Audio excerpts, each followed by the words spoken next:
Hello students, electric charges and field का ये सवाल नीट 2010 में आया है। सवाल काफी पुराना है, लेकिन आप देख पा रहे होंगे कि कंडक्टिंग स्फेरिकल सेल इतना बार रिपीट हुआ है, इसका फॉर्मूला, इसका ग्राफ, जिसको हम बता नहीं सकते।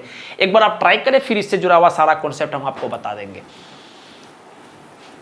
चलिए, हम उम्मीद करते हैं आप अपने अपने तरीका से सवाल को ट्राई किए होंगे। सवाल क्या बोल रहा है वो समझते हैं। सवाल बोल रहा है क्या कि आपके पास एक electric field at A distance 3r/2, the electric field at A distance 3r/2। 3r/2 का मतलब क्या हो गया बालक? मन में ही अगर हम इसको सोचेंगे तो इसको हम क्या लिख सकते हैं? 1.5r। ठीक है, मतलब रेडियस से ज्यादा दूरी पर। ठीक है, from the centre of charge conducting spherical shell.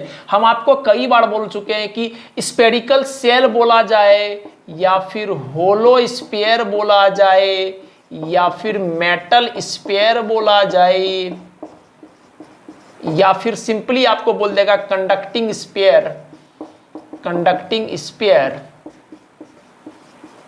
ठीक है, सबका एक ही मतलब होता है और इसका मतलब होता है स्फेरिकल सेल बोल लो या होलो स्फीयर। कहने का मतलब एक फुटबॉल है और अंदर से खोखला है, खाली है, उस तरह का फिगर्स को हम लोग ये नाम देते हैं। ठीक, बढ़िया। ऑफ रेडियस आर है इज ई। ठीक है, आउटसाइड पॉइंट पर इसका इतना है ई।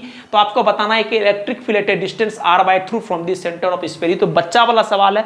कॉन्सेप्ट क्या है ये समझना।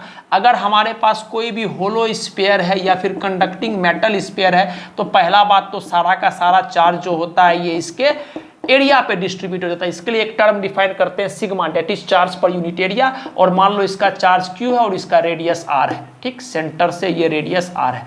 तो सबसे पहला बात आपको बोल रहा है कि यहां से 3r/2 डिस्टेंस, सेंटर से 3r/2, ये तो R हो गया, तो R से ज्यादा ही होगा। मतलब यहां पर इलेक्ट्रिक फील्ड ही आया है। हम अगर आपसे फॉर्मूला पूछेंगे तो आप बता भी दोगे कि E को हम लोग क्या लिखते हैं? KQ चार्ज बटे का जो डिस्टेंस है 3r/2 का होल स्क्वायर। ठीक है, इसका आवश्यकता नहीं पूछा जरा, आपको बस बोल दिया ई है। हमसे अगर पूछता तो हम निकाल भी देते, कोई दिक्कत वाली बात नहीं। ठीक, लेकिन अब आपसे पूछ रहा है कि r/2 मतलब कहीं इनसाइड पॉइंट पर r/2 डिस्टेंस पर आपसे इलेक्ट्रिक फील्ड पूछा गया है। तो मेरा बच्चा जानता है कि सर अंदर में अगर हम फुटबॉल की बात करेंगे तो खोखला है, कुछ है ही नहीं। तो इनसाइड पॉइंट पर इलेक्ट्रिक फील्ड क्या आता है? 0।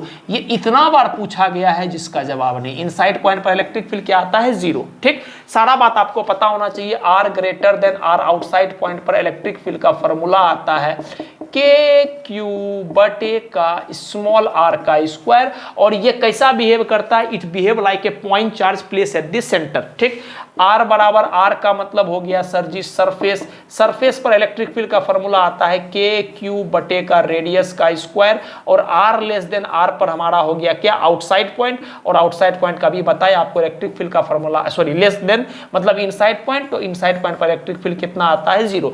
तो आपसे पूछा गया r/2 डिस्टेंस पर, तो ये तो इनसाइड पॉइंट हो गया। तो मेरा बच्चा समझ गया आंसर क्या आएगा? 0। क्लियर? अच्छा, इसका ग्राफ भी आपको आना चाहिए। ग्राफ कुछ इस तरह से होता है। ये हमारा स्मॉल r डिस्टेंस है, ये हमारा इलेक्ट्रिक फील्ड है। तो r बराबर R तक इलेक्ट्रिक फील्ड हमारा 0 होता है, मतलब ग्राफ ये होता है। r बराबर R पर इलेक्ट्रिक फील्ड अचानक से बढ़ता है। ये इलेक्ट्रिक फील्ड को रिप्रेजेंट कर डॉटेड लाइन में मार्क कर रहे हैं हम आपको।